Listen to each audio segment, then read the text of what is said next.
तो आइए मेरे प्यारे स्टूडेंट, आज जो है बायोलॉजी का पार्ट 2 हम लोग करने वाले हैं।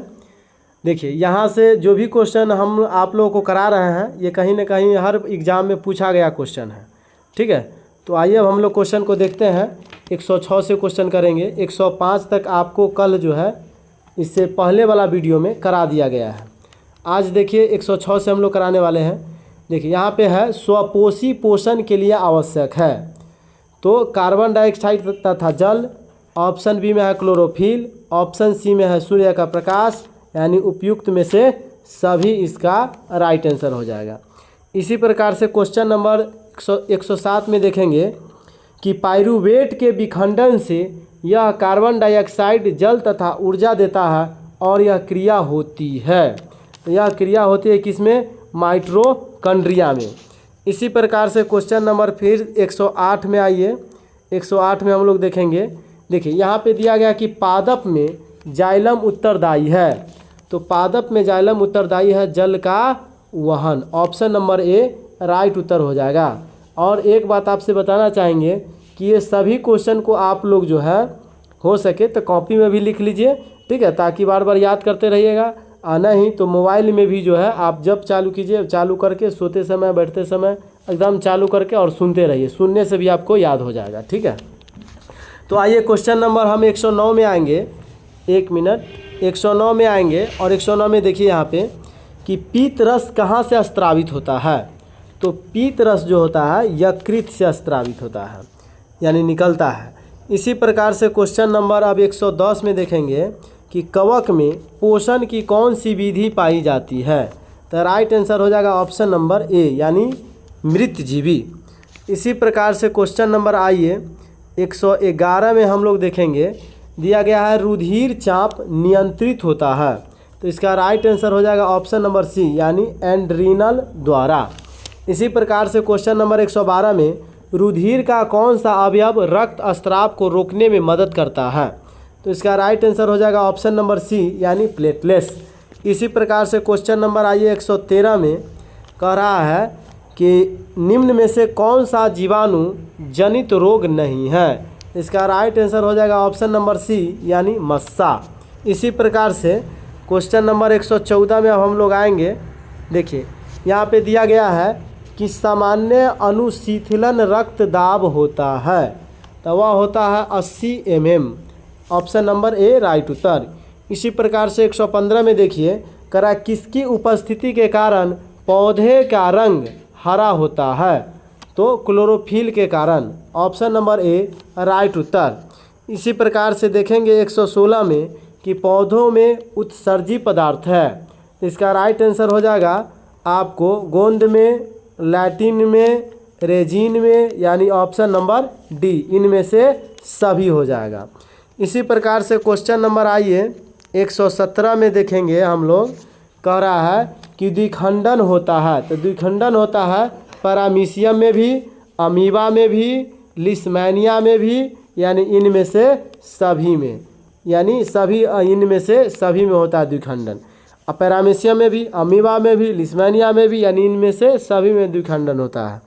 इसी प्रकार से अब हम लोग जो है अगला पाठ नियंत्रण एवं समन्वयन जो है, कंट्रोल एंड जो है कोऑर्डिनेशन, ये पाठ का नाम है। देखिए इस पाठ में पहला क्वेश्चन दिया गया है आपको कि मानव शरीर की सबसे लंबी कोशिका। तो मानव शरीर की सबसे लंबी कोशिका को हम लोग न्यूरॉन कहते हैं। इसी प्रकार से आइए क्वेश्चन नंबर दूसरा में हम लोग देखेंगे, करा कि शरीर का संतुलन बनाए रखता है। तो इसका राइट आंसर हो जाएगा ऑप्शन नंबर ए, यानी सेरिबेलम। इसी प्रकार से क्वेश्चन नंबर 3 में देखेंगे कि मानव शरीर में सबसे लंबी कोशिका कौन है। तो सबसे लंबी कोशिका आपको तंत्रिका कोशिका है, यानी ऑप्शन नंबर सी राइट उत्तर हो जाएगा। इसी प्रकार से जो है क्वेश्चन नंबर 4 में देखेंगे कि हार्मोन स्रावित होता है। तो हार्मोन स्रावित होता है आपको जो है ऑप्शन नंबर, इसका राइट आंसर हो जाएगा ऑप्शन नंबर ए, यानी अंतःस्रावी ग्रंथि से। इसी प्रकार से क्वेश्चन नंबर अब हम लोग फिर नेक्स्ट देखेंगे। यहाँ पे कह रहा है कि किसे रासायनिक दूत कहा जाता है। किसे रासायनिक दूत कहा जाता है। तो इसका राइट आंसर हो जाएगा ऑप्शन नंबर सी यानी हार्मोन को रासायनिक दूध कहा जाता है, जो कि ये क्वेश्चन कितना बार पूछ चुका है बिहार बोर्ड में। अब आइए हम लोग फिर नेक्स्ट क्वेश्चन करेंगे। आइए क्वेश्चन नंबर 6 में दिया गया है आपको कि तंत्रिका तंत्र की रचनात्मक एवं क्रियात्मक इकाई को कहते हैं। तो जो है तंत्रिका तंत्र की रचनात्मक और क्रियात्मक इकाई को हम लोग न्यूरॉन कहते हैं। इसी प्रकार से आइए क्वेश्चन नंबर 7 में, इनमें कौन बुद्धि और चतुराई का केंद्र है? तो ऑप्शन नंबर सी यानी सेरिब्रम। इसी प्रकार से अब आइए क्वेश्चन नंबर 8 में, एंड्रोजेन है। तो एंड्रोजेन जो है इसका राइट आंसर हो जाएगा ऑप्शन नंबर ए यानी नरलिंग हार्मोन। एंड्रोजेन जो है वह नरलिंग हार्मोन कहलाता है। इसी प्रकार से अब हम लोग अगला क्वेश्चन करेंगे। देखिए यहाँ पे क्वेश्चन नंबर 9 में क्या दिया गया है, कर थायराइड ग्रंथि द्वारा कौन सा हार्मोन स्रावित होता है? तो ऑप्शन नंबर सी यानी थायरक्सिन। इसी प्रकार से क्वेश्चन नंबर 10 है, कर हमारे शरीर में विभिन्नता जैविक कार्यों का नियंत्रण होता है। तो इसका राइट आंसर हो जाएगा जो है ऑप्शन नंबर ए भी तंत्रिका द्वारा भी, ऑप्शन नंबर बी रसायनों द्वारा भी, यानी उपयुक्त में से दोनों के द्वारा, यानी तंत्रिका तंत्र के द्वारा और रसायनों के द्वारा। इसी प्रकार से क्वेश्चन नंबर 11 में कह रहा है, एब्सेसिक एसिड किस तरह का रसायन है? तो यह जो है एक वृद्धि रोधक है। जो है एब्सेसिक एसिड किस तरह का रसायन है? तो वृद्धि रोधक, यानी जो है यह वृक्षों के वृद्धि को रोकने का काम करता है। इसी तरह से आइए अब हम लोग क्वेश्चन को जो है क्वेश्चन नंबर 12 में करेंगे। 12 में दिया गया है कि इनमें कौन फल पकाने के लिए उपयुक्त है? तो फल पकाने के लिए एथिलीन गैस का उपयोग में लिया जाता है। ठीक है, चाहे जो भी फल फूल पकाना हो तो उसके लिए एथिलीन गैस का उपयोग किया जाता है। इसी प्रकार से जो क्वेश्चन नंबर 13 में है कि मस्तिष्क का कौन सा भाग हृदय स्पंदन तथा श्वसन गति की दर को नियंत्रित करता है? तो इसका राइट आंसर हो जाएगा ऑप्शन नंबर बी यानी मेंडुला। इसी तरह से देखिए क्वेश्चन नंबर 14 में जो दिया गया है वह आपको दिया गया है 14 में, देखिए कि बीज रहित पौधे को उत्पादन में सहायक होते हैं। तो ऑक्जिन एवं जिबरेलिन्स यानी दोनों हो जाएगा, ऑक्जिन एवं जिबरेलिन। बीज रहित पौधे को उत्पादन में कौन सहायक होते हैं? तो ऑक्जिन एवं जिबरेलिन्स। इसी प्रकार से देखिए क्वेश्चन नंबर 15 में कह रहा है कि टेस्टोस्टेरोन स्रावित होता है तो वृषण से, ऑप्शन नंबर ए राइट उत्तर हो जाएगा। इसी प्रकार से आइए 16 में हम लोग क्वेश्चन देखेंगे। 16 में दिया गया है कि एस्ट्रोजेन स्रावित होता है। तो एस्ट्रोजेन जो स्रावित होता है वह होता है अंडाशय से। इसी प्रकार से क्वेश्चन नंबर 17 में है कि अग्नाशय द्वारा निम्न में से कौन सा हार्मोन स्रावित होता है? तो राइट आंसर इसका हो जाएगा इंसुलिन और ग्लूकोजन, और यानी ऑप्शन नंबर सी दोनों, ऑप्शन नंबर ए और ऑप्शन नंबर बी दोनों इसका राइट उत्तर है, यानी इसीलिए ऑप्शन नंबर सी इसका राइट उत्तर हो जाएगा। इसी प्रकार से 18 में देखिए, पत्तियों का मुरझाना किस पादप हार्मोन के कारण संभव हो पाता है? तो इसका राइट आंसर हो जाएगा एब्सेसिक अम्ल के कारण, यानी पत्तियों का मुरझाना किस पादप हार्मोन के कारण होता है? तो एब्सेसिक अम्ल के कारण जो है पेड़ पौधे के पत्ता क्या होते हैं? मुरझा जाते हैं। ठीक है, इसी प्रकार से क्वेश्चन नंबर हम लोग फिर अगला 19 देखेंगे। आइए, कह रहा है कि स्रावित होने वाले हार्मोन का समय और मात्रा किस क्रियाविधि द्वारा नियंत्रित की जाती है? तो स्रावन द्वारा, ऑप्शन नंबर ए इसका राइट उत्तर हो जाएगा। 20 में देखेंगे कि कौन सा पादप हार्मोन नियंत्रक फल बेचने वाले द्वारा उपयोग किया जाता है? तो इसका राइट आंसर हो जाएगा इथाइलिन के द्वारा। इसी प्रकार से देखिए यहाँ पे क्वेश्चन नंबर 21 में, वह संरचना जो उद्दीपन की पहचान कराती है, यानी वह क्या कहलाता है? ठीक है, तो प्रभावक, ऑप्शन नंबर बी इसका राइट उत्तर हो जाएगा। इसी प्रकार से देखिए क्वेश्चन नंबर 22 में कह रहा है कि निम्नलिखित में से कौन सी ग्रंथि 2 प्रकार की होती है? तो कौन सी ग्रंथि 2 प्रकार की होती है? इसका राइट आंसर हो जाएगा ऑप्शन नंबर ए यानी अग्नाशय, या इसको ये भी हम कह सकते हैं कि अंतःस्रावी और बाह्यस्रावी। ठीक है, तो अंतःस्रावी और बाह्यस्रावी किसको कहा जाता है? अग्नाशय को ही कहा जाता है। आइए फिर अब हम लोग जो है क्वेश्चन नंबर 23 में करेंगे। करा कौन सी अंतःस्रावी ग्रंथि वृक्क के दोनों ओर ऊपर स्थित होती है? इसका राइट आंसर हो जाएगा ऑप्शन नंबर डी, यानी एंड्रीनल। इसी प्रकार से क्वेश्चन नंबर 24 में है, जीवों में ध्वनि ग्रहण करने के लिए संवेदी अंग है। तो राइट आंसर हो जाएगा श्रवण ग्राही। ठीक है, ध्वनि ग्रहण करने की अंग कौन सा है? तो ध्वनि ग्रहण करने की जो संवेदी अंग कहलाता है वह कहलाता है श्रवण ग्राही। इसी प्रकार से क्वेश्चन नंबर 25 में देखिए कि तंत्रिका कोशिकाएं कितने प्रकार की होती है? तो ऑप्शन नंबर सी राइट उत्तर, यानी तंत्रिका कोशिका होती है 3 प्रकार की। इसी प्रकार से आइए यहाँ पे अब हम लोग फिर क्वेश्चन नंबर नेक्स्ट करने वाले हैं। देखिए 26 में दिया गया है आपको कि प्रतिवर्ती चाप कहाँ बनते हैं? तो प्रतिवर्ती चाप बनता है मेरुरज्जु पर। इसी प्रकार से क्वेश्चन नंबर 27 में देखिए, मानव मस्तिष्क का औसत भार है। तो मानव मस्तिष्क का औसत भार होता है 1.4 किलो। इसी प्रकार से क्वेश्चन नंबर 28 में कि मानव के मस्तिष्क को कितने भागों में बांटा जा सकता है? तो मानव मस्तिष्क को 3 भागों में बांटा जा सकता है। इसी प्रकार से क्वेश्चन नंबर अब हम लोग फिर 29 करेंगे। देखिए यहाँ पे करा शरीर की प्रधान नियंत्रक ग्रंथि किसे कहा जाता है? तो वह कहा जाता है आपको पीयूष ग्रंथि को। इसी प्रकार से क्वेश्चन नंबर 30 में देखिए कि अंतःस्रावी ग्रंथि होती है।